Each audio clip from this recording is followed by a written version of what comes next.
Well, hi everybody. We're back at it again.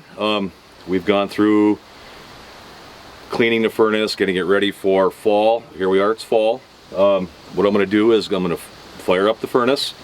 We've got our dry wood in here.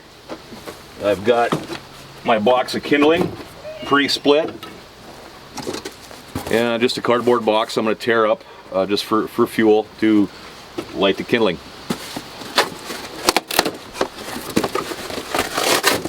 So I've got my kindling and my cardboard in the firebox, along with my dry wood. I'm going to take a piece of cardboard here, just to use for like a wick.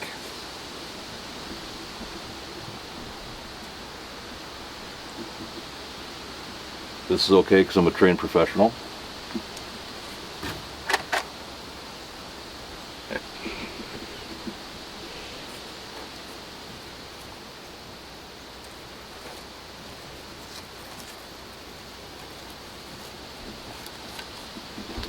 What we'll do now is we'll let the fire build up. We definitely don't want to turn the blower fan on yet.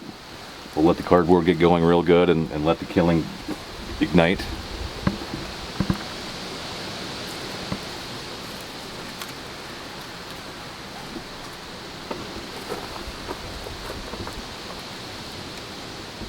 In most cases, I do it once a year. I start it in the fall like it is, and then I don't shut it off till next spring.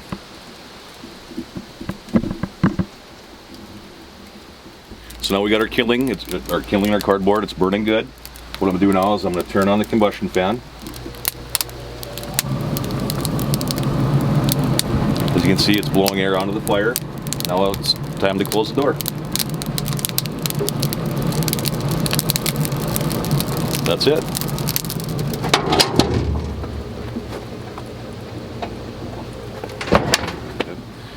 Another thing I like to do is, okay, we've got the fires going in the firebox.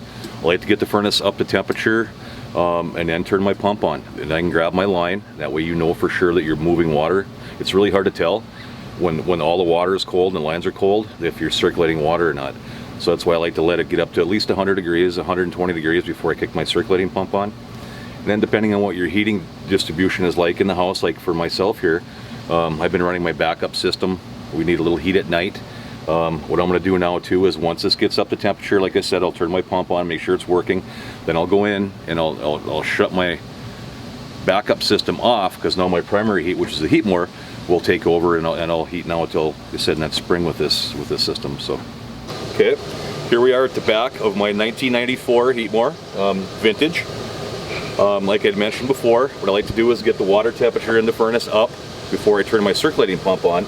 That way I can feel my lines, and when I'm moving water, when the water is warm, then I know that I'm not airlocked or the pump is working properly. So now the furnace is up to temperature.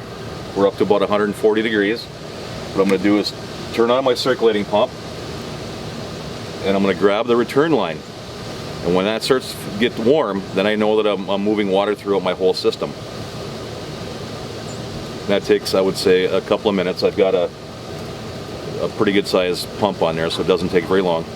Okay, now I can feel the return line is getting warm, so I know that my circulating pump there's no air in the system. Everything's moving, I'm moving warm water. So now, once that's done, I'm good for the heating season.